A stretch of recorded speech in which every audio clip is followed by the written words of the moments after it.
नमस्कार दोस्तों, स्वागत है एक नए वीडियो में। हम लोग देख रहे हैं प्लेटफॉर्म के द्वारा निकाला गया रेलवे ग्रुप डी परीक्षा 2026 का प्रैक्टिस सेट। आज प्रैक्टिस सेट नंबर 3 देखेंगे। इससे पहले 1 और 2 अपलोड कर दिया गया है, अगर आप नहीं देखें तो देख सकते हैं। तो आइए शुरू करते हैं फुल एक्सप्लेनेशन के साथ। पहले प्रश्न का पहला प्रश्न कह रहा है कि मानव श्वसन तंत्र के संबंध में निम्नलिखित कथनों पर विचार कीजिए और बताइए कि कौन सा कथन जो है वो सही है। तो श्वास नली में उपास्थि के वलय होते हैं जो इसे सिकुड़ने से रोकते हैं, तो ये सही है। कुपिकाएं गैसों के विनिमय के लिए पृष्ठीय क्षेत्रफल को बढ़ाती है, ये भी सही है। मानव हीमोग्लोबिन की ऑक्सीजन की तुलना में कार्बन डाइऑक्साइड CO2 के प्रति अधिक बंधुता होती है, ये गलत है। अंतः श्वसन के दौरान डायफ्राम गुंबद के आकार का हो जाता है, तो ये भी जो है गलत। उपयुक्त में कौन सा कथन सही है? तो 1 और 2 जो है वो सही है। मानव हीमोग्लोबिन की ऑक्सीजन O2 के प्रति बंधुता कार्बन डाइऑक्साइड CO2 के तुलना में बहुत अधिक होती है। CO2 मुख्य रूप से रक्त प्लाज्मा में घुलकर ही शरीर में परिवहित होती है। अंतः श्वसन के दौरान डायफ्राम सिकुड़कर चपटा हो जाता है और उच्च श्वसन के दौरान यह शिथिल होकर पुनः गुंबद के आकार का जो है वो हो जाता है। तो आंसर हमारा क्या हो जाएगा? डी हो जाएगा। नेक्स्ट है, रक्त के द्रव मैट्रिक्स को क्या कहा जाता है? और इसका सही आंसर हो जाएगा प्लाज्मा कहा जाता है। रक्त के अंतरकोशीय मैट्रिक्स को प्लाज्मा के रूप में जाना जाता है। यह रक्त का तरल भाग है जिसमें जो है 91% भाग जो है वो पानी है और शेष लवण और प्रोटीन होते हैं। इसमें पोषक तत्व अपशिष्ट रक्त गैसें, इलेक्ट्रोलाइट्स और नियामक अणु जैसे विलेय जो है वो शामिल है। कुल रक्त मात्रा का 50 से 55% प्लाज्मा का जो है होता है। अगले प्रश्न पे चलते हैं। किसी बिलियन के आयतन प्रतिशत द्वारा आयतन की गणना के लिए निम्नलिखित में से किस सूत्र का उपयोग किया जाता है? और इसका सही फार्मूला है विलेय पदार्थ का आयतन बटा बिलियन का आयतन गुना 100। आंसर हमारा जो हो जाएगा वो ए हो जाएगा। क्या है? ए हो जाएगा। मोलारता किसी विलेय का मोल में मान तथा बिलियन का लीटर में द्रव्यमान का अनुपात है। आंसर हमारा क्या हो जाएगा? ए। निम्नलिखित में से कौन सा द्रव के कणों का गुणधर्म नहीं है? कौन सा द्रव के कणों का गुणधर्म जो है वो नहीं है? तो द्रव के कण स्थिर होते हैं, ये जो है गुणधर्म नहीं है, ए हो जाएगा। द्रव के कणों के बीच में रिक्त स्थान होता है, बिल्कुल। द्रव के कण एक दूसरे को आकर्षित करते हैं, द्रव के कण निरंतर गतिशील रहते हैं, ये भी सही। आंसर हमारा जो है ये हो जाएगा। पदार्थ के कणों की कुछ विशेषताएं इस प्रकार है कि द्रव के कण बहुत छोटे होते हैं, द्रव के कणों के बीच स्थान होता है, कणों के बीच स्थान की अधिकता पदार्थ की अवस्था पर निर्भर करती है। अंतर आणविक स्थान सबसे ज्यादा गैस में, फिर द्रव में, फिर ठोस में जो है वो होता है। M1 और M2 द्रव्यमानों वाली दो वस्तुओं के बीच का गुरुत्वाकर्षण बल खाली स्थान के अनुक्रमानुपाती होता है। F बराबर जो होता है प्रोपोर्शनल टू M1 M2 होता है और एक F प्रोपोर्शनल टू 1/r² होता है। इसी से फार्मूला बनता है Fg M1 M2 by r², जहाँ g गुरुत्वाकर्षण नियतांक है और g का मान भी डायरेक्ट कभी कभी पूछ लेता है। 6.67 × 10⁻⁻11 और न्यूटन मीटर स्क्वायर पर kg जो है स्क्वायर होता है। यहाँ आंसर हमारा जो हो जाएगा वो D1 हो जाएगा। क्या है? D1 हो जाएगा। चलिए अगले प्रश्न पे चलते हैं कि निम्नलिखित में कौन सा जीव DDT की अधिकतम सांद्रता संचित करेगा? और इसका सही आंसर हो जाएगा वो है मानव। क्या है? मानव। DDT जैसे विषैले पदार्थ जीवों द्वारा पचाए और उत्सर्जित जो है नहीं किए जा सकते हैं। क्योंकि मनुष्य खाद्य श्रृंखला के शीर्ष पर है, यह निचले स्तर के कई जीवों को खाता है जिससे रसायन संचित होते जाते हैं। सूक्ष्म जीवों में मछलियां और फिर इंसानों तक पहुंचते पहुंचते DDT की मात्रा लाखों गुना जो है बढ़ सकती है। इसके गंभीर स्वास्थ्य परिणाम जैसे प्रजनन क्षमता में कमी और अंगों की विफलता जो है हो सकती है। नेक्स्ट है, जब एक उत्थित हथौड़ा किसी कील पर आघात करता है और उसे लकड़ी में प्रविष्ट कर देता है तो हथौड़े के बल द्वारा कील पर किया गया कार्य धनात्मक होता है। इसी परिदृश्य में कौन सा कथन ऋणात्मक कार्य का जो है वर्णन करेगा? तो यहाँ पर देख लीजिए कौन करेगा। तो लकड़ी में कील के प्रवेश करते समय उस पर लगने वाले गुरुत्वीय बल द्वारा किया गया कार्य है, सही है। हथौड़े में संचित स्थिति ऊर्जा द्वारा किया गया कार्य, ये भी है। हथौड़े के आघात करते समय उस पर लगने वाले गुरुत्वीय बल द्वारा किया गया कार्य, हथौड़े पर कील द्वारा लगाए गए बल द्वारा किया गया कार्य, ये देता। आंसर हमारा जो है वो डी हो जाएगा। ऋणात्मक कार्य वर्णन करेगा कौन? तो हथौड़े पर कील द्वारा लगाए गए बल द्वारा किया गया कार्य, ये जो है ऋणात्मक। आंसर हमारा डी हो जाएगा। बाकी सब जो है धनात्मक है। ऋणात्मक कार्य तब होता है जब बल और विस्थापन की दिशा एक दूसरे के विपरीत हो, यानी कितने डिग्री पर हो, 180 डिग्री पर हो, यह ध्यान रखें। जब हथौड़ा कील के अंदर धकेलता है तो कील भी हथौड़े पर ऊपर की ओर प्रतिक्रिया बल लगाती है। चूंकि हथौड़ा नीचे जा रहा है और कील का बल ऊपर है, इसलिए कील द्वारा किया गया कार्य जो है वो ऋणात्मक है। नेक्स्ट है, कीट पीड़क फसल की उपज पर किस प्रकार नकारात्मक प्रभाव डालते हैं, और इसका सही आंसर हो जाएगा पौधे की जड़ों, तनों और फलों को क्षति जो है वो पहुंचाकर। निम्नलिखित उपकरणों को उनके कार्य करने के मूल सिद्धांत या कार्य के साथ सुमेलित करना। एक तरफ उपकरण है, एक तरफ जो है सिद्धांत है। विद्युत मोटर की अगर हम बात करें, ये विद्युत ऊर्जा को यांत्रिक ऊर्जा में जो है बदलता है। विद्युत जनित्र की अगर हम बात करें तो क्या हो जाएगा, विद्युत चुंबकीय प्रेरण हो जाएगा। गैल्वेनोमीटर की अगर हम बात करें तो ये हो जाएगा परिपथ में विद्युत धारा की उपस्थिति का पता लगाना। परिनालिका की बात करें तो धारा प्रवाहित करने पर क्षण चुंबक के समान व्यवहार, तो 9 के हमारा जो है वो सी हो जाएगा।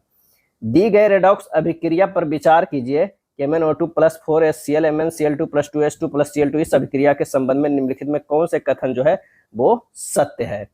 तो यह है MnO2 का MnCl2 में अपचयन रिडक्शन हो रहा है, सही है। HCl का Cl2 में ऑक्सीकरण हो रहा है, सही है। MnO2 ऑक्सीकारक के रूप में कार्य कर रहा है, ये भी सही है। HCl अपचायक रिड्यूसिंग एजेंट के रूप में कार्य कर रहा है, ये भी सही है। 1 2 3 4 ये चारों जो है आंसर हमारा क्या है वो सही है। HCl जो है स्वयं ऑक्सीकृत होकर MnO2 को अपचयित होने में मदद कर रहा है, तो यहाँ एक जो है अपचायक रिड्यूसिंग एजेंट है।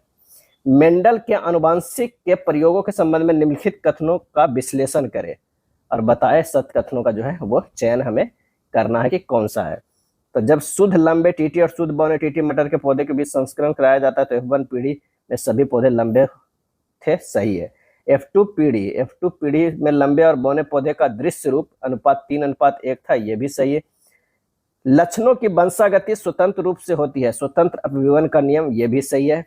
मानव में बच्चे का लिंग निर्धारण केवल माता के गुणसूत्रों से पर निर्भर तक, गलत है। तो आंसर हो जाएगा 1 2 3 जो हमारा ये सही है। 11 के क्या हो जाएगा, सी हो जाएगा। अभी कथन और कारण का प्रश्न है कि खतरे के संकेत हमेशा लाल रंग के बनाए जाते हैं, बिल्कुल जो है सही है। लाल रंग के प्रकाश की तरंगदैर्घ्य सबसे कम होती है, गलत है। तो यह कारण भी गलत है, यानी अभी कथन सत्य है लेकिन कारण असत्य है। आंसर हमारा सी हो जाएगा। विभिन्न समान पदार्थों के उनके अनुपातिक पीएच मान के साथ सुमेलित करना है। तो आइए देखते हैं कि जठर रस का जो हो जाता है वो कितना होता है, 3 से 1.2 तक। मानव रक्त की बात करें तो 1 से 7 मतलब 3 का ये 1.2 हो जाएगा, और ये मानव रक्त का 7.4 ये एक वाला हो जाएगा। मिल्क और मैग्नीशिया के 10 हो जाता है, मिल्क और मैग्नीशिया कितना 10 हो जाता है, और सोडियम हाइड्रोक्साइड बिलियन के जो है वो 14 हो जाएगा। आंसर हमारा 13 के बी होगा। ओजोन परत के संबंध में निम्नलिखित कथनों पर विचार कीजिए और बताइए कि कौन सा कथन जो है वो हमारा सत्य है, ये बताना है।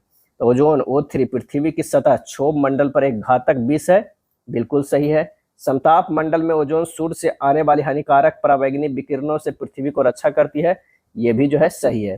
क्लोरोफ्लोरोकार्बन ओजोन परत के क्षरण का मुख्य कारण है, तो तीसरा भी हमारा जो है वो सही है। ओजोन के निर्माण ऑक्सीजन अणुओं O2 पर अवरक्त किरणों के क्रिया द्वारा होता है, तो ये गलत है। आंसर हमारा हो जाएगा 1 2 और 3 होता है। ओजोन का निर्माण अवरक्त किरणों से नहीं बल्कि ऑक्सीजन के अणुओं O2 पर उच्च ऊर्जा वाली परावैंगनी विकिरणों के क्रिया के द्वारा होता है। अगला है प्रकाश के अपवर्तन और अपवर्तनांक के संबंध में निम्नलिखित कथनों का विश्लेषण करें और सत्य कथनों का जो है वो चयन करना है। तो किसी भी माध्यम का निरपेक्ष अपवर्तनांक हमेशा 1 से अधिक होता है, बिल्कुल सही। प्रकाश सघन माध्यम की तुलना में विरल माध्यम में अधिक तेजी से गमन करता है, ये भी सही। जब प्रकाश की किरण विरल माध्यम से सघन माध्यम में प्रवेश करती है तो वह अभिलंब की ओर झुक जाती है, ये भी सही। प्राकृतिक पदार्थों में हीरे का अपवर्तनांक सबसे कम होता है, नहीं सबसे अधिक होता है, ये गलत है। आंसर हमारा हो जाएगा 1 2 3 सही है। अपवर्तनांक 1.33 वाले जल से भरे एक 30 सेंटीमीटर ऊंचे गिलास के तल में एक सिक्का रखा है। सिक्के की आभासी गहराई जो है हमें बताना है। हमारे पास जो है म्यू बराबर होता है H2/H1। H2 बराबर हो जाएगा क्या है H1/म्यू, यानी 30/1.33 हो जाएगा 22.556 सेंटीमीटर। आंसर हमारा जो हो जाएगा वो सी हो जाएगा। अपवर्तनांक बराबर होता है वास्तविक गहराई बटा आभासी गहराई। निम्न को सुमेलित करना है। NaCl 1074 जो है केल्विन गलनांक है, CaCl2 के जो है 1045 है, CaO के जो है 2850 है। आंसर हमारा जो हो जाएगा वो सी है। पराग कण का वर्तिकाग्र पर स्थानांतरित करने के बाद सबसे पहले उसका क्या होता है, और इसका सही आंसर हो जाएगा नाभिक को बीजांड में स्थानांतरित करने के लिए एक नलिका विकसित करता है, सी हो जाएगा, 18 का सी हो जाएगा। परागकण एक ऐसी विधि है जिसमें परागकणों को परागकोश से एकत्रित किया जाता है जो फूल का नर भाग है तथा इसे फूल के मादा भाग में स्थानांतरित किया जाता है जिसे वर्तिकाग्र कहा जाता है। अभिकथन और कारण पे आ जाते हैं। अभिकथन है कि एक उत्तल लेंस आभासी सीधा और आवर्धित प्रतिबिंब जो है वो बना सकता है, बिल्कुल सही। कारण, जब किसी वस्तु का उत्तल लेंस के प्रकाशिक केंद्र और मुख्य फोकस के बीच रखा जाता है तो वर्तित किरणें आगे की ओर बढ़ाने पर मिलती हुई प्रतीत होती, गलत है। आंसर हो जाएगा अभिकथन सत्य है लेकिन कारण जो है वो असत्य है। आंसर हमारा जो है सी हो जाएगा। चलिए, एक तरफ यौगिक है, एक तरफ जो है रासायनिक सूत्र है। Plaster of Paris CaSO4 half H2O होगा क्योंकि जल मिलाने के बाद ये जो है वो क्या बन जाता है, जिप्सम बन जाता है। जिप्सम का CaSO4 × 2H2 होता है, क्या है 2H2 होता है। विरंजक चून के CaOCl होता है, ये हो जाएगा। बुझा हुआ चूना के CaOH के होल ट्वाइस हो जाएगा। आंसर हमारा जो है ए हो जाएगा। नेक्स्ट है, धातुओं के निष्कर्षण के संबंध में निम्नलिखित कथनों का विश्लेषण करना है। कौन से कथन जो है वो सही है ये बताना है। तो सक्रियता श्रेणी में सबसे ऊपर स्थित धातु NaCl को विद्युत अपघटनीय अपचयन द्वारा प्राप्त किया जाता है, बिल्कुल जो है सही। मध्य में स्थित धातु ZnFe को कार्बन के साथ अपचयन द्वारा प्राप्त किया जाता है, ये भी सही है। कार्बोनेट अयस्कों को वायु की उपस्थिति में अधिक ताप पर गर्म करके ऑक्साइड में बदला जाता है जिसे भर्जन कहते हैं, ये गलत है। सल्फाइड अयस्कों को सीमित वायु में गर्म करके ऑक्साइड में बदला जाता है जिसे निस्तापन कहते हैं, ये भी गलत। आंसर हमारा हो जाएगा 1 और 2 जो है वो सही है, क्या है सही। कार्बोनेट अयस्कों को सीमित वायु में अधिक ताप पर गर्म करके ऑक्साइड में बदलने की प्रक्रिया को निस्तापन कहते हैं। सल्फाइड अयस्कों के नहीं, कार्बोनेट अयस्कों को जो है वो कहा जाता है, ये ध्यान रखिएगा।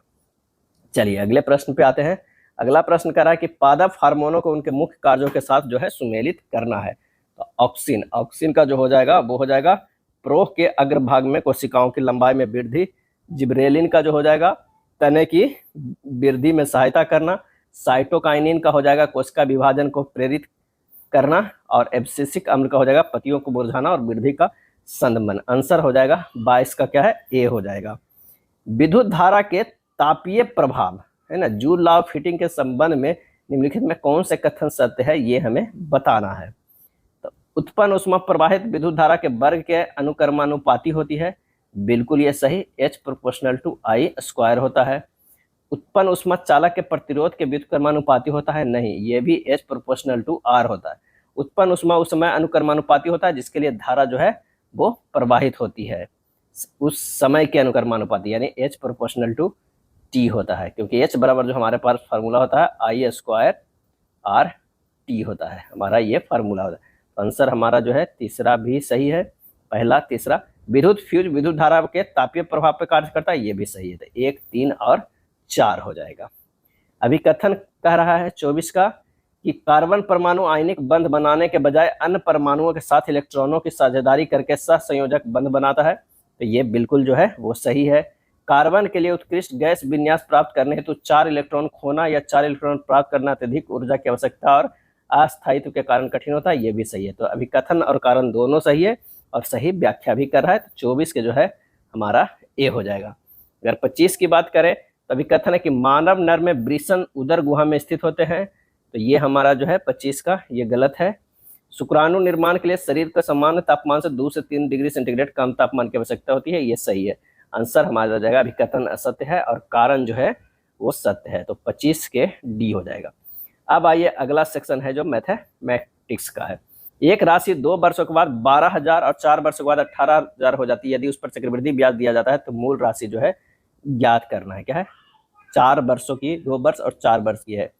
तो प्रश्न में कह रहा है कि P × 1 + R/100, ये 4 वर्ष के, अब बटा P × 1 + R/100, ये 2 साल का कितना कितना है, तो एक 18,000 है और एक जो है वो 12,000 है ना, है 12,000। तो यहाँ से जब हम हल करेंगे तो ये हो जाएगा 1 + R/100 के स्क्वायर बराबर 3/2, ये हमारे पास जो है इक्वेशन 1 आ गया।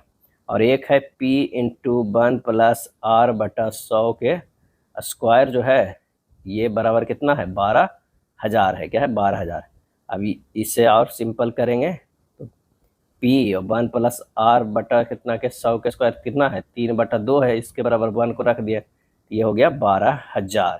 तो पी बराबर कितना हो गया 12,000 गुना 2/3 क्या है 2/3 हो गया, ये हो गया 8,000 के बराबर। आंसर हमारा जो हो जाएगा वो सी हो जाएगा, क्या है सी हो जाएगा। यदि किसी कोण थीटा के लिए साइन थीटा बराबर cos 2 थीटा तथा थीटा बिलोंग्स टू 0 से π/2 है तो थीटा का मान रेडियन में जो है वो क्या होगा। तो साइन थीटा बराबर जो हो जाएगा cos 2 थीटा, साइन थीटा बराबर हो जाएगा साइन π/2 माइनस 2 थीटा। ठीक, अब यहाँ पर जो है थीटा बराबर हो जाएगा π/2 माइनस 2 थीटा, ये हो जाएगा 3 थीटा बराबर π/2, तो थीटा बराबर हो जाएगा π/6। आंसर हमारा कितना हो गया सी हो गया। त्रिज्या 3 सेंटीमीटर वाले एक ठोस अर्धगोले को उसी आधार त्रिज्या वाले एक शंकु में परिवर्तित किया गया है, तो शंकु की ऊंचाई जो है हमें ज्ञात करना है। तो शंकु का क्या है, शंकु का आयतन बराबर अर्धगोले क्या है, अर्धगोले का आयतन क्या है, आयतन, ये हो जाएगा 1/3 πr² h बराबर 2/3 πr³। h बराबर क्या हो जाएगा 2r, यानी 2 गुना 3 कितना हो गया 6 सेंटीमीटर। शंकु की ऊंचाई कितना है तो 6 सेंटीमीटर। आंसर हमारा जो है ए हो जाएगा। नीचे दी गई आकृति में वो वृत्त का केंद्र अगर कोण QPR 54 डिग्री है तो कोण QOR जो है वो ज्ञात करना है। QOR हमारा कोण जो है ज्ञात करना है। तो यहाँ पर डायरेक्टली हो जाएगा कितना, कोण QPR बराबर जो है 54 डिग्री दिया हुआ, कोण QOR बराबर 2 गुना कोण QPR यानी 2 गुना 54 डिग्री, डायरेक्ट फार्मूला होता है। तो ये हो जाएगा 108 डिग्री। आंसर हमारा सी, इसका जो है ये दुगना यहाँ पर होता है, अगर ये है तो ये 2a होता है। 10 संख्याओं का औसत 16 है, यदि पहली 4 संख्याओं का औसत 14 है और अंतिम 4 संख्याओं का औसत 18 है तो बीच की 2 संख्याओं का जो है औसत क्या होगा ये हमें बताना है। 2 सदस्यों के जो है औसत क्या होगा, तो ये हो जाएगा 10 गुना 16 में से घट जाएगा कितना 4 गुना 14, क्या है 4 गुना 14 प्लस 4 गुना जो है 18, ये घट जाएगा अब बटा कितने 2 का, तो यहाँ पर हो जाएगा 160 माइनस 128/2 यानी 32/2 कितना हो जाएगा 16 वर्ष हो जाएगा। आंसर हमारा जो है ए हो जाएगा। cos square a minus sine square a का मान जो है क्या होगा, तो cos square a minus sine square a बराबर डायरेक्ट फार्मूला होता है cos 2a, क्या है cos 2a, यहाँ डायरेक्ट फार्मूला रख दीजिए। आमिर अपने घर से कॉलेज 4 किलोमीटर पर घंटे की गति से ज़्यादा और 2 किलोमीटर पर घंटे गति से लौटता है। अगर उसे जाने और आने में 4 घंटे लगते हैं तो उसके घर और कॉलेज के बीच की दूरी क्या हो जाएगा। तो घर और कॉलेज के बीच की दूरी जो है निकालने बराबर क्या हो जाएगा t into S1 into S2 बटा S1 प्लस S2 जो है फार्मूला है डायरेक्ट। तो 4 इंटू 4 गुना 2 बटा 4 प्लस 2, ये हो जाएगा 4 गुना 2 बटा 6, ये हो गया कितना 5.33, क्या है 5.33 किलोमीटर बी हो जाएगा। एक किराना विक्रेता द्वारा जो है 94 रुपये प्रति किलोग्राम 116 रुपये प्रति किलोग्राम कीमत वाले 2 प्रकार के गेहूं को किस अनुपात में मिलाया जाना चाहिए ताकि यदि वह मिश्रण को 144 रुपये प्रति किलोग्राम की दर से बेचे तो उसे 44% का जो है वो लाभ आवे। तब मिश्रण का विक्रय मूल्य जो है SP दिया हुआ है कितना 144 और लाभ जो होना है कितना 44%, क्या है 44%। तो CP निकल जाएगा 144 गुना 100 बटा 100 प्लस 44 कितना हो गया, ये 100 रुपया हो गया। अब यहाँ पर ये जब 100 निकल गया है और ये कह रहा है कि ये 94 है, ये 116 है, तो ये हो गया 16, ये हो गया कितना 6, तो इसको अगर मान लें कि 8 कर सकते हैं, ऐसे 3 कर सकते हैं, तो 8:3 में आंसर हमारा ए हो जाएगा। एक समानांतर श्रेणी में पहला पद 42 और अंतिम पद 55 है तथा कुल जो है 10 पद है। इन 10 पदों का योगफल जो है ज्ञात करना है। तो SN बराबर फार्मूला होता है, क्या होता है n/2 into a plus l, यानी कितना S10 को हमें निकालना है, तो ये हो जाएगा 10/2 42 प्लस 55, यानी S10 बराबर हो जाएगा 5 इंटू 9 7, S10 बराबर हो जाएगा कितना 485। आंसर हमारा जो हो जाएगा डी हो जाएगा। किसी आंकड़े का बहुलक और माध्यिका क्रमशः 13.8 और 64 है। आंकड़े का माध्य ज्ञात जो है हमें करना है। तो बहुलक बराबर जो है हमारे पास फार्मूला होता है 3 इंटू माध्य का माइनस 2 इंटू जो है वो माध्य होता है, यानी 13.8 है, 3 गुना 64 माइनस 2 गुना माध्य है। बस इसको हल कर दीजिए, माध्य बराबर जो हमारे पास आ जाएगा वो 13.8 माइनस 192, अच्छा माइनस में इधर रहेगा तो माइनस बटा कितना हो जाएगा, ये इतना ही हो गया, बटा इसमें नहीं होगा, ये बटा 2 हो जाएगा, सॉरी 2 हो जाएगा, उलट कर कीजिए तो ये 192 माइनस 13.8 बटा 2 आ जाएगा, कितना आ जाएगा 89.1, यानी 89.1 आ जाएगा, ए हो जाएगा। एक खुदरा विक्रेता 230 में एक इलेक्ट्रॉनिक वस्तु खरीदता है, उसका ऊपरी खर्च 10 है और इलेक्ट्रॉनिक वस्तु को 480 में बेचता है और परसेंटेज लाभ अर्जित करता है x%। तो x का जो है हमें मान निकालना है। अर्जित लाभ x% बराबर जो हो जाएगा वो कितना हो जाएगा 480 माइनस 240 बटा 240 गुना 100, ये हो जाएगा 240 बटा 240 गुना 100, कितना हो जाएगा 100%। आंसर हमारा जो है बी हो जाएगा। देव और तेज ने क्रमशः 2450 और 1960 की राशि का निवेश करके एक व्यवसाय शुरू किया। यदि उनके द्वारा अर्जित लाभ में देव का हिस्सा 270 है तो उनके द्वारा अर्जित कुल लाभ जो है वो ज्ञात करना होगा। तो देव जो है और शुरू किसने किया है, तेज शुरू किया है। देव का निवेश जो है 2450 है, इसका 1960 है। समय की बात करें तो दोनों जो है 12 है, निवेश करके व्यवसाय शुरू किया। अब अपना 12 मतलब पूरे साल के है, तो लाभ की अगर हम बात करें तो ये 5 है, ये 4 हो गया। 5 यूनिट बराबर जो है दिया हुआ है 270, देव का हिस्सा कितना है 270, तो जो है निकालना है तेज का टोटल क्या है, तो उनके द्वारा अर्जित कुल लाभ निकालना है। तो 9 यूनिट बराबर कितना हो जाएगा, तो 9 यूनिट बराबर 270 बटा 5 गुना 9 कर दीजिएगा, हमारा आंसर आ जाएगा कितना 486 आंसर हमारा सी है। एक प्रोजेक्ट को पूरा करने के लिए 12 व्यक्ति 10 दिनों तक प्रतिदिन 9 घंटे जो है वो काम करते हैं। 16 व्यक्तियों को उसी प्रोजेक्ट को 5 दिनों में पूरा करने के लिए प्रतिदिन कितने घंटे काम करना चाहिए। तब फार्मूला लगा दीजिए m1 d1 h1 बराबर जो है m2 d2 h2 से, ये हो जाएगा 12 गुना 10 गुना 9, अब बराबर हो जाएगा 16 गुना 5 गुना h2 निकल गया 108 बटा 8, ये हो जाएगा 13.5 बी हो जाएगा। एक किसी काम को 57 दिनों में जो है पूरा कर सकता है, बी ए की तुलना में 80% जो है कम कुशल है, सी बी के तुलना में 50% अधिक कुशल है, बी और सी मिलकर 54 दिनों के लिए एक साथ काम करते हैं, ए अकेले शेष काम को कितने दिनों में जो है वो पूरा करेगा। 80% जो है वो क्या होता है 4/5, यानी इससे मैथ हो गया तो ये 1/5।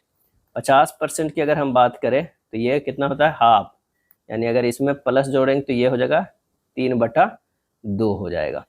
अब चलिए ए बी सी की बात करते हैं, तो ये हो गया 5:1, ये हो गया 1, और यहाँ पर ये 2:3 है, तो ये इसको लिखे हैं, ये 2 इधर लिखे हैं, 5 दूनी 10, 2 और 3, 10 2 और 3 के कुल कार्य कितना है, तो 57 गुना 10 बराबर कितना हो गया 570, क्या है 570। बी प्लस सी द्वारा किया गया कार्य कितना हो गया, तो ये हो गया 54 गुना 5 कितना हो गया 270, तो अतः ए द्वारा शेष कार्य में लगा समय तो 570 क्या हो जाएगा 570 माइनस 270 बटा 10, यानी 30 दिन आ जाएगा, क्या है हमारा जो है 30 दिन आ जाएगा। तो ये ध्यान रखिएगा।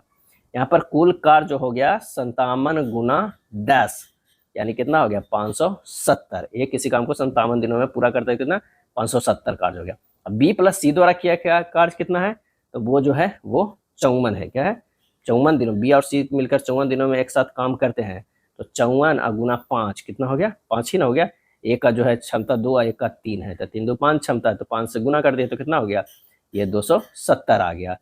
तो 270 570 में घट गया। अब जो कार्य करेगा टोटल क्या करेगा ये करेगा, तो 570 बटा 2 माइनस 270 बटा 10 से कर दीजिए 30 दिन आ जाएगा। एक व्यापारी 2 वस्तुओं x और y में से प्रत्येक को जो है 5 रुपये प्रति वस्तु की दर से खरीदता है। वह उनमें से प्रत्येक वस्तु पर समान मूल्य अंकित करता है। वह वस्तु x को 31% और 25% की 2 क्रमागत छूट देकर बेचता है और लाभ के रूप में 328 अर्जित करता है।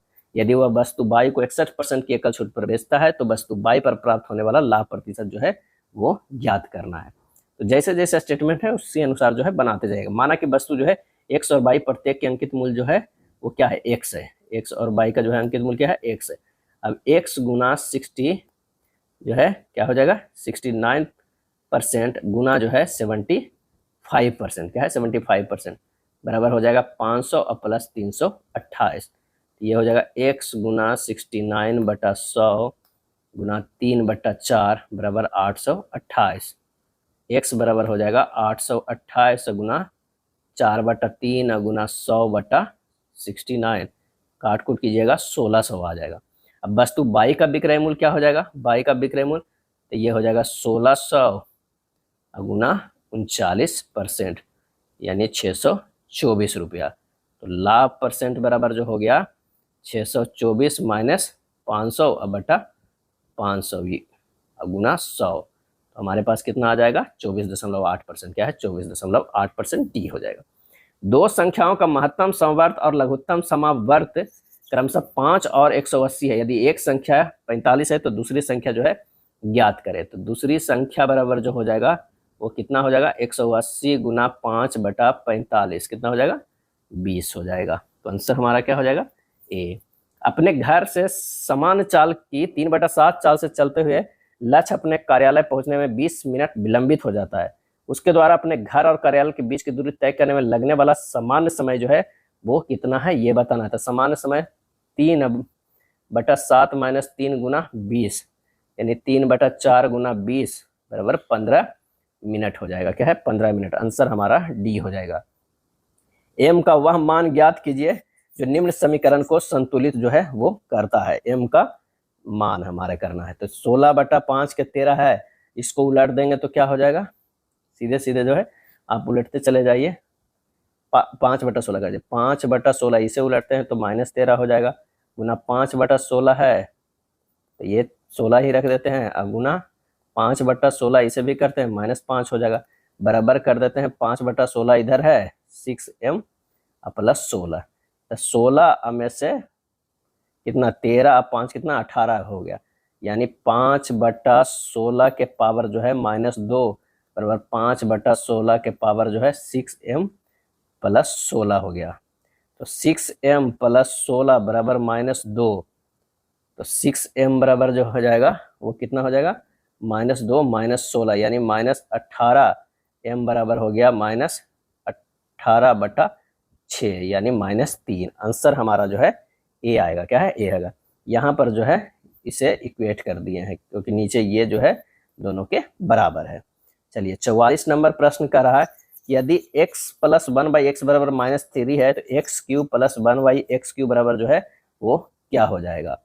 डायरेक्ट फार्मूला रख दीजिए, -3 के होल क्यूब -3 गुना -3 बराबर ये हो जाएगा -27 + 9 यानी -18 हो जाएगा डी। यदि 6 मशीनें 8 घंटे में 480 पुर्जे बना सकती है तो 10 मशीनें 12 घंटे में कितने पुर्जे बना सकती है। यह मानते हुए कि सभी मशीनें एक समान नियत दर से जो है कार्य कर रही है। सिंपल M1 D1 H1/W1 बराबर M2 D2 H2/W2 लगा दीजिए। 6 गुना 8/480 बराबर हो जाएगा 10 गुना 12/x, x बराबर हो जाएगा 10 गुना 12 गुना 480/6 गुना 8 यानी 1200 हो जाएगा। आंसर हमारा सी हो जाएगा। 3 धनात्मक पूर्णांक ए बी सी है जो GCD AB और 12 GCD BC बराबर इतना इतना को संतुष्ट करते हैं। यदि किसी धनात्मक पूर्णांक k के लिए a + b + c बराबर 6 के है तो k का न्यूनतम संभावित मान जो है हमें ज्ञात करना है। तो GCD AB बराबर क्या है 12, इसे लिख सकते हैं 2 के स्क्वायर 2 दूनी 4 गुना 3 लिख सकते हैं। तो GCD BC को लिख सकते हैं 18 है तो 2 गुना 3 के स्क्वायर 3 3 9 दूनी 18 हो गया। अब GCDCA बराबर 6 है, इसको लिख सकते हैं 2 गुना 3। यहाँ पर से जो है हमें क्या ढूंढना है, ए का न्यूनतम मान। ए का न्यूनतम मान होगा LCM जो है 12 और 6 का, ये होगा 12। बी का न्यूनतम मान होगा LCM 12 और 18 का, ये हो जाएगा 36। और सी का न्यूनतम मान जो होगा एलसीएम जो है 18 और 6 का ये हो जाएगा 18, यानी a प्लस बी प्लस सी बराबर 6k, तो 12 प्लस 36 प्लस 18 बराबर 6k बराबर जो हो जाएगा 66/6 11। आंसर हमारा जो है डी होगा। अगला प्रश्न है कि ए बी और सी मिलकर एक निश्चित कार्य को 40 दिनों में पूरा कर सकते हैं। बी और सी मिलकर उसी कार्य को 72 दिनों में पूरा कर सकते हैं। ए प्लस बी प्लस सी मिलकर कितना है 40 दिन में, अब बी प्लस सी मिलकर जो है वो 72 दिन में। दोनों का एलसीएम लेंगे 360 आएगा। इसकी क्षमता 9 हो गया, इसकी क्षमता जो है 5 हो गया। अब ए का कार्य क्षमता कितना हो गया, ए का कार्य क्षमता जो है वो हो गया 9 माइनस 5 बराबर कितना आ गया 4। अब कह रहा है कि बी की दक्षता ए से 50% अधिक है। तो बी की कार्य क्षमता कितना हो गया 50% अधिक है, तो 4 का 150% अगर हम निकालते हैं तो कितना हो जाता है 6 हो जाता है। ये हो गया। अब कह रहा है कि ए बी और सी मिलकर 16 दिनों तक कार्य करते हैं, शेष कार्य को बी अकेले कितने दिनों में पूरा करेगा। ए प्लस बी प्लस सी मिल के जो है 16 दिन काम करता है, प्लस बी जो है वो 1 दिन काम करता है। टोटल काम कितना है 360। बस इससे इक्वेट कर देना, यही हमारा आंसर आ जाएगा। ये हो जाएगा 9 गुना 16 प्लस 6 गुना x बराबर कितना हो गया 360। x बराबर हो गया 360 माइनस 144/6 कितना हो गया 36 दिन हो गया। शेष कार्य को बी द्वारा पूरा करने में लिया गया समय कितना हो जाएगा 36 दिन। आंसर हमारा बी होगा। अगले प्रश्न पे चलते हैं कि साधारण ब्याज पर किसी धनराशि के 15 वर्षों में दुगना होने के लिए वार्षिक ब्याज दर दशमलव के बाद 2 स्थानों तक जो है निकालना है। साधारण ब्याज पर किसी धनराशि को 15 वर्षों तक, तो वार्षिक दर प्रतिशत जो होता है फार्मूला n-1 इंटू 100 बट्टा क्या है टी। एन जो क्या है दुगना होने के लिए, ये हो गया 2 माइनस 1 गुना 100 अब बट्टा कितना है 15, 6.67% हो जाएगा। आंसर हमारा कौन सा होगा सी होगा। 3/7, 3/5, 11/13, 14/16 और 17/19 की माध्यिका जो है वो ज्ञात करें। माध्यिका बराबर जो होगा आंकड़ों को आरोही क्रम में सजाने के बाद जो होता है n+1/2 जो है वो पद होता है, यानी 5 + 1/2 जो है पद हो जाएगा। तो तीसरा पद जो ये हो गया, तीसरा पद कौन सा हो जाएगा तो 11/13। आंसर हमारा बी होगा। किसी संख्या के 1/3 भाग में 83% की जो है वृद्धि करने पर परिणाम 97 प्राप्त होता है। मूल संख्या के अंकों का जो है योग ज्ञात कीजिए। माना कि संख्या जो है x है, तो प्रश्न में x/3 + 83 बराबर क्या है 97। x/3 बराबर कितना हो जाएगा 14, x बराबर कितना हो जाएगा 42। अंकों का योग कितना हो गया 4 + 2 6। आंसर हमारा बी होगा। अब जनरल इंटेलिजेंस एंड रीजनिंग के प्रश्न देखते हैं। निम्नलिखित संख्या श्रृंखला में प्रश्न चिन्ह के स्थान पर कौन सी संख्या जो है वो आएगी, ये हमें बताना है। तो 900, 450, 225, 112.5 है। तो ये भी जो देखिए हो रहा है हाफ, ये भी हाफ हो रहा है, ये भी हाफ हो रहा है, इसका भी हाफ करेंगे तो ये हो जाएगा 56.25। आंसर हमारा डी हो जाएगा। पहले शब्दों के जोड़े के बीच के संबंध के समान संबंध दिखाने वाला विकल्प चुनना है। एच से जो है किए गया है कितना है +3 है, ई से एच गया है ये भी +3 है, एन से क्यू गया है ये भी +3 है। तो डब्ल्यू से +3 करेंगे तो जेड होगा, आई से +3 करेंगे तो जो हमारा होगा वो एल होगा।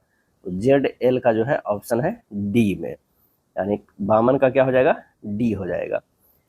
दिए गए संबंध में प्रश्न चिन्ह को सही ढंग से प्रतिस्थापित करने वाले संख्या को पहचान करें। 8, 68, 14 उसके बाद है। तो 8, 68 में क्या संबंध है 8 के स्क्वायर 88 64 प्लस जो है 8 से भागा देंगे 2 में तब भी हो जाएगा, या 4 जोड़ते तो होता, लेकिन यहाँ पर देखिए 14 के स्क्वायर कर देंगे तो 196 हो जाएगा, प्लस 4 जोड़ेंगे तो 200। 200 ऑप्शन में नहीं है, यानी 14 के भागा देके 2 करेंगे तो 196 प्लस 7 कितना हो जाएगा 203। आंसर ये आ रहा है, ऑप्शन हमारा जो है वो ए हो जाएगा, 53 का ए। अगर ग्रीन को इस तरह कोड किया जाता है तो हमें ब्लू को किस तरह कोड करना होगा। तो ग्रीन के देखते हैं, जी से +H, RS, EF, EFNO यानी +1 सब में है, तो ब्लू के कर देते हैं। C हो जाएगा, L के बाद M हो जाता है, U के बाद V हो जाता है, E के बाद जो है F हो जाता है। आंसर हमारा हो जाएगा कौन सा? B हो जाएगा। यदि परसेंटेज का अर्थ प्लस, हैशटैग का अर्थ जो है गुना है, तो चलिए गणना करते हैं। 216 भागा 18 गुना 9 प्लस 37 माइनस 26, कैलकुलेट करेंगे 119 आएगा, बी हो जाएगा। यदि नीना एक महिला कहती है अनीता के पिता रमन मेरे ससुर जो है ससुर है, महिपाल के इकलौते बेटे हैं, तो बिंदु जो अनीता की बहन है महिपाल से कैसे संबंधित है?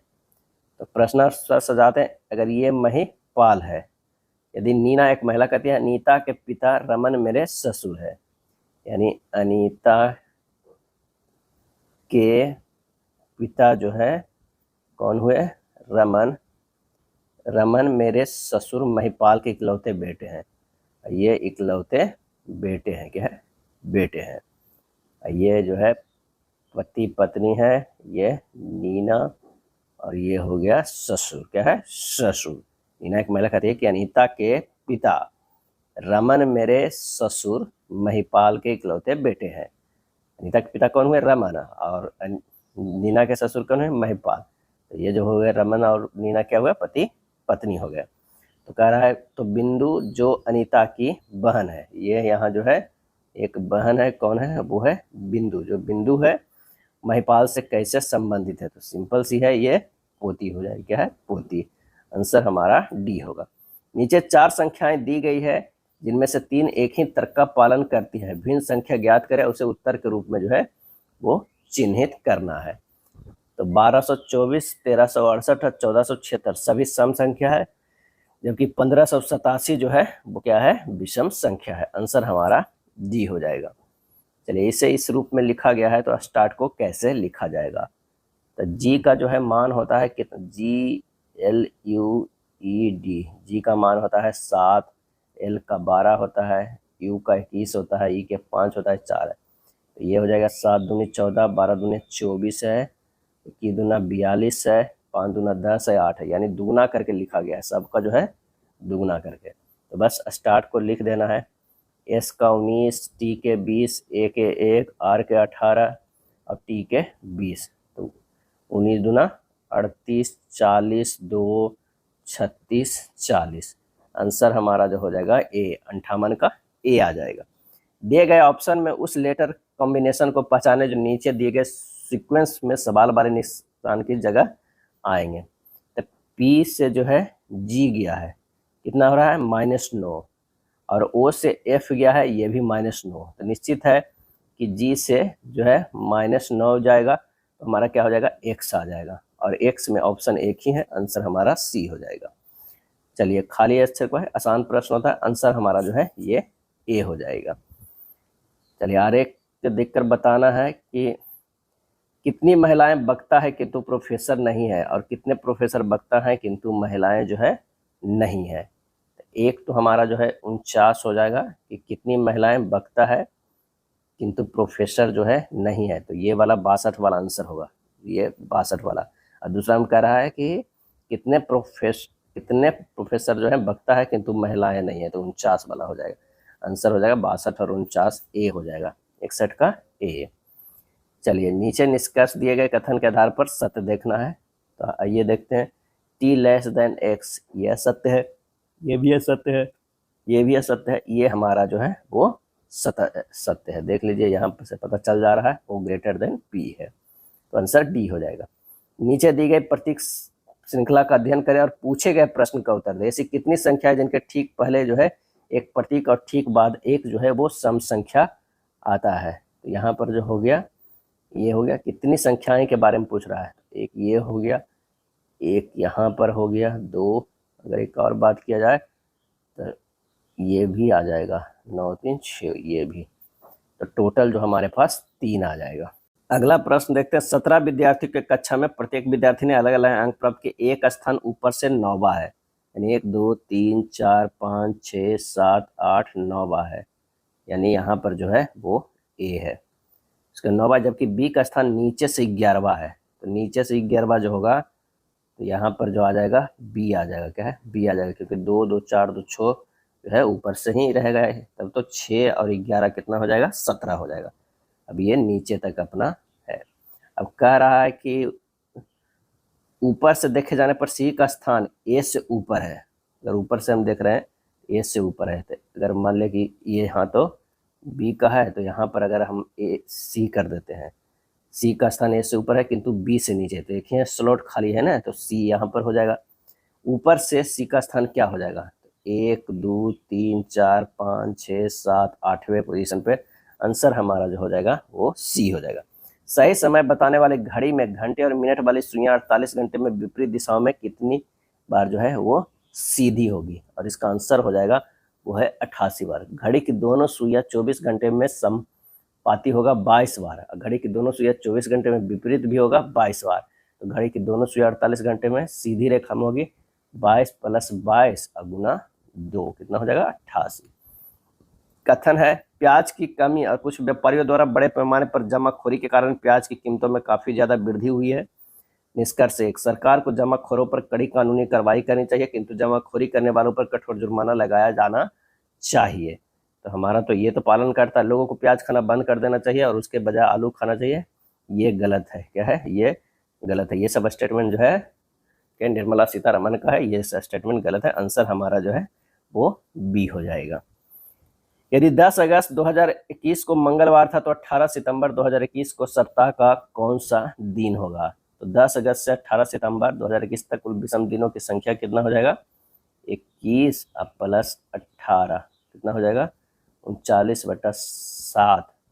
तो विषम दिनों की संख्या इसमें कितना हो गया, 4। तो ये हो गया मंगलवार प्लस 4 दिन कौन हो गया, शनिवार। क्या है, शनिवार। आंसर हमारा जो है ए होगा। चलिए, PQRSTU भी एक इमारत की 7 अलग अलग मंजिलों पर रहते हैं। इमारत में सबसे नीचे वाली मंजिल क्रमशः 1 है, यानी 1 2 3 4 5 6 और 7 है। अब कह रहा है क्या कि Q मंजिल क्रमांक 2 पर रहता है, यानी जो Q जो रहता है वो 2 पे रहता है। R U की मंजिल के ठीक ऊपर वाले मंजिल पे रहता है। R जो है वो U के ठीक साथ में रहता है। S भी जो है, S जो है V की मंजिल से ठीक नीचे वाले मंजिल पे रहता है।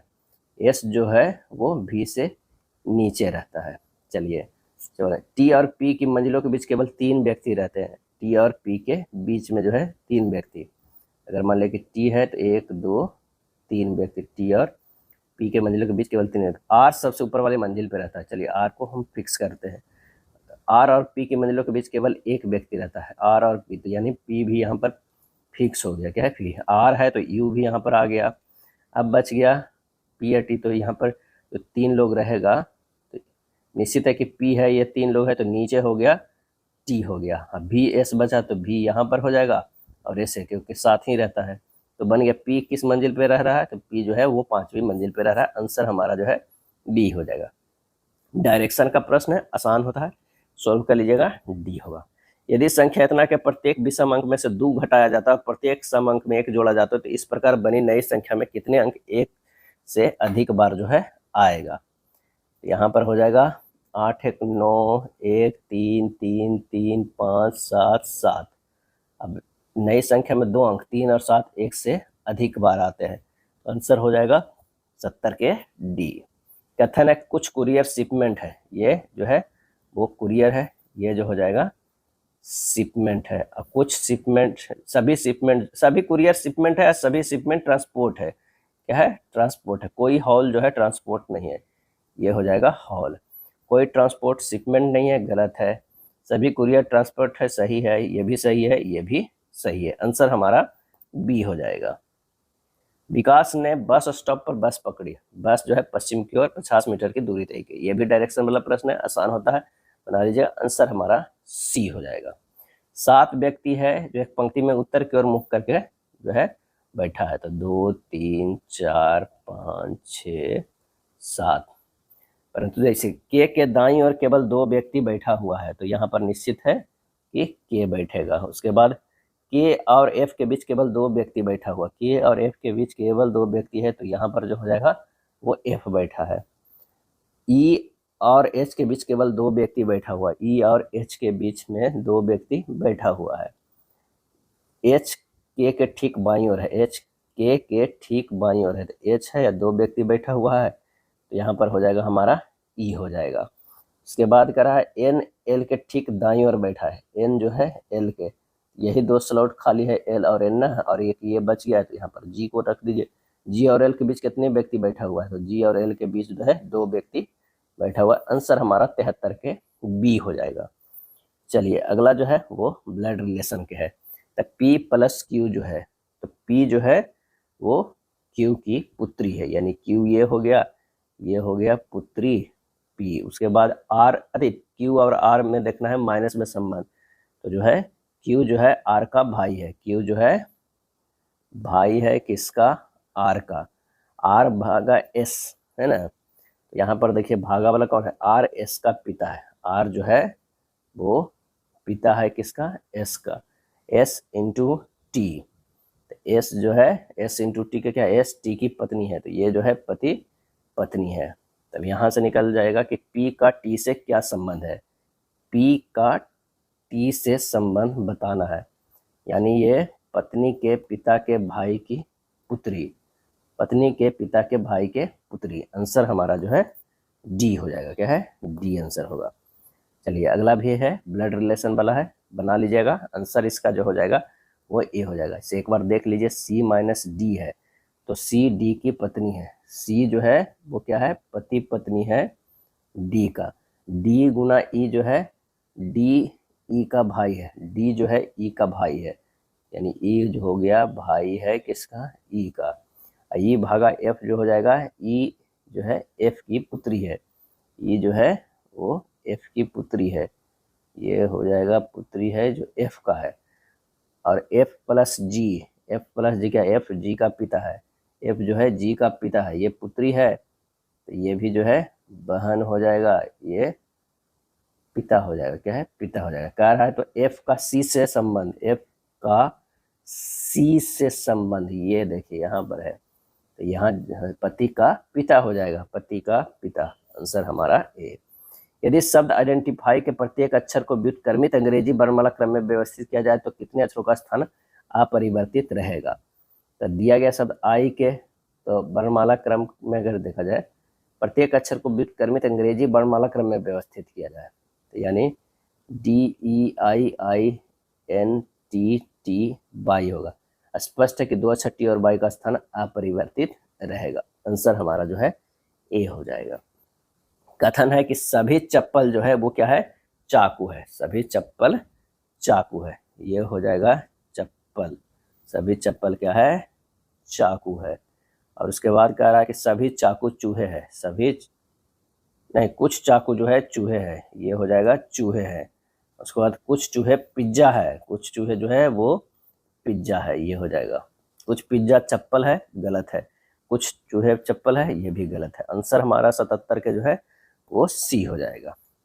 78 की अगर हम बात करें, वृत्ताकार मैच के चारों ओर मैच के केंद्र की ओर मुख करके बैठे हुए, कितने लोग बैठे हुए, 7 लोग बैठे हुए हैं। तो पहले 7 लोगों को बैठने के जगह बना लेते हैं। उसके बाद कह रहा है कि जे जो है जी के बाएं से तीसरे स्थान पे है।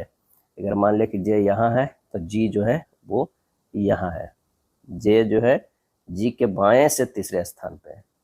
जी के, जी से नहीं है तो 1 2 3 जो है 3 अक्षर जो हो जाएगा ना, 3 के बाद है नहीं, अच्छा कहाँ से कर रहा है, नहीं जी, जी के बाएं से देखना है, तो ये तो हो गया हमारे पास, अगर बाएं है तो इधर ही होगा, जी हो जाता है। अच्छा ठीक है, देखते हैं आगे करके। एम के बाएं से दूसरे स्थान पर बैठा है, क्या है, एम जो है के बाएं से तीसरे है, यहाँ पर अगर एम बैठता है तो ये हो जाएगा के हो जाएगा, क्या है, के हो जाएगा, बाएं से दूसरे स्थान पर बैठा है। उसके बाद अगर बात करते हैं कि एच और एम के बीच केवल जी बैठा है, एच और एम के बीच जो है केवल जी बैठा हुआ है, यहाँ पर एच हो जाएगा। उसके बाद जी बैठा है, एल जे का निकटतम पड़ोसी नहीं है, एल जो है जे का निकटतम पड़ोसी नहीं है, तो एल यहाँ हो जाएगा, यहाँ पर आई हो जाएगा। इस तरह बैठ गया। आंसर हमारा जो है वो बी हो जाएगा। आई और एम के बीच में, आई और एम के बीच में कितने व्यक्ति हैं दाएं से गिनने पर, तो हमारे पास जो है दो व्यक्ति बैठे हुए हैं, क्या है, दो व्यक्ति। एक निश्चित कूट भाषा में नन को इस तरह लिख सकते हैं, यानी स्थानीय मान है, n का मान 14 होता है, a का मान 1 होता है, d का मान 4 होता है।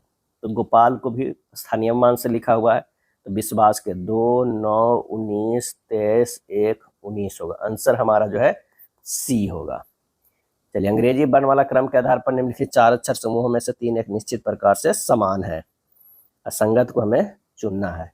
तो जे से ओ गया है +5, ओ से एच गया है -7, आर से डब्ल्यू गया है +5, डब्ल्यू से पी गया है -7, एन से एस गया है +5, एस से एल गया है -7। आंसर हमारा यही, तीनों जब सेम है तो ये गलत है। अब चलिए general awareness and current affair देख लें। पीएम इंटर्नशिप योजना के विस्तार के संबंध में कौन सा कथन जो है वो सही है? अंतिम वर्ष के स्नातक और स्नातकोत्तर छात्र अब पात्र हैं, तो सी हो जाएगा। विश्व आर्थिक मंच द्वारा 2026 के लिए यंग ग्लोबल लीडर जो है किसे चुना गया है? ये आर्थर ला को चुना गया है। 23 अप्रैल 2026 को किसे पावर फाइनेंस कॉर्पोरेशन के निदेशक यानी वित्त के रूप में जो है नियुक्त किया गया है? तो ये नियुक्त किया गया है राजेश कुमार अग्रवाल को। भारत सरकार के किस मंत्रालय ने जीरो वेस्ट, कचरा बिल्कुल न फैलाना और स्मार्ट सैनिटेशन तकनीक के जरिए सफाई व्यवस्था सुधार में अभियान को शुरू किया है? तो वो शुरुआत किया है आवास और शहरी कार्य मंत्रालय। 22 अप्रैल 2026 को भारत के 500 गीगावाट नवीकरणीय ऊर्जा क्षय के अंतर्गत 2025-26 में पवन ऊर्जा को कितनी वृद्धि जो है दर्ज की गई है? और इसका सही आंसर हो जाएगा 6.1 गीगावाट। विश्व का पहला हवाई टैक्सी स्टेशन किस देश में बनकर तैयार हुआ है? और ये तैयार हुआ है संयुक्त अरब अमीरात यूएई में। अटल भूजल योजना मुख्य रूप से किस उद्देश्य पर केंद्रित है? और इसका सही आंसर हमारा जो हो जाएगा वो है सामुदायिक नेतृत्व वाला भूजल प्रबंधन। डिजिटल इंडिया कार्यक्रम के तहत भारत नेट का मुख्य उद्देश्य जो है वो क्या है? तो वो है भारत के सभी ग्राम पंचायतों को ऑप्टिकल फाइबर से जो है जोड़ना। प्रोटोटाइप फास्ट ब्रीडर रिएक्टर का डिजाइन और विकास किसके द्वारा किया गया है? और ये किया गया IGCAF के द्वारा जो है वो किया गया है, IGCAR के द्वारा जो है वो किया गया है। अंतर्राष्ट्रीय सौर गठबंधन ISA द्वारा प्रारंभ की गई सोलर डेटा मॉनिटरिंग प्रणाली का प्राथमिक उद्देश्य जो है क्या है? तो वो है सदस्य देशों में सौर ऊर्जा उत्पादन क्षमता का वास्तविक समय में ट्रैक करना। ऑपरेशन जो है नुमाखोर का उद्देश्य क्या है? नुमाखोर, तो उसका उद्देश्य है जो है बाहरी तस्करी और फर्जी पंजीकरण रैकेट को जो है रोकना। अप्रैल 2026 में चर्चा में रहे भारतीय समुद्री बीमा पूल का उद्देश्य क्या है? और इसका उद्देश्य जो है वो है समुद्री दुर्घटनाओं के लिए वित्तीय मुआवजा देना। 16 अप्रैल 2026 को कौन सा देश का पहला पूर्ण ई शासित राज्य बन गया है? और इसका सही आंसर हो जाएगा वो है केरल। तेजस MK2 के लिए किस अंतर्राष्ट्रीय कंपनी के साथ भारत नेट इंजन निर्माण का समझौता जो है किया है? और इसका हमारा जो सही आंसर हमारा हो जाएगा 94 के, वो हो जाएगा सी हो जाएगा, क्या है, सी, जनरल इलेक्ट्रिक का, क्या है, जनरल इलेक्ट्रिकल। अप्रैल 2026 में भारतीय रिजर्व बैंक द्वारा जारी डिजिटल ऋण दिशा निर्देशों का मुख्य लक्ष्य जो क्या है? और इसका है अनधिकृत ऋण ऐप्स पर नकेल कसना। हरिसेन किसके राज कवि थे? सही आंसर हो जाएगा समुद्रगुप्त के थे। निम्नलिखित में किसके पास किसी राज्य में शहरी क्षेत्र को बड़े शहरी क्षेत्र या छोटे शहरी क्षेत्र या संक्रमण क्षेत्र के रूप में निर्दिष्ट करने का अधिकार है? और वो है राज्य के राज्यपाल। निम्नलिखित में कौन सा निर्देशक सिद्धांत भारतीय संविधान के अनुच्छेद 43B में उल्लिखित है? और इसका सही आंसर हो जाएगा सहकारी समितियों को बढ़ावा देना। निम्नलिखित शहर में कौन सा शहर प्रमुख यामोत्तर के सबसे निकट है? सही आंसर हमारा जो हो जाएगा वो है अहमदाबाद। निम्नलिखित में कौन सी नदी तंत्र हिमालय क्षेत्र में महाखंडों बनाने के लिए जानी जाती है? सही आंसर हो जाएगा ब्रह्मपुत्र, क्या है, ब्रह्मपुत्र। यह है प्रैक्टिस सेट नंबर 3। अगर वीडियो अच्छा लगा तो लाइक एंड शेयर कर दीजिएगा। धन्यवाद।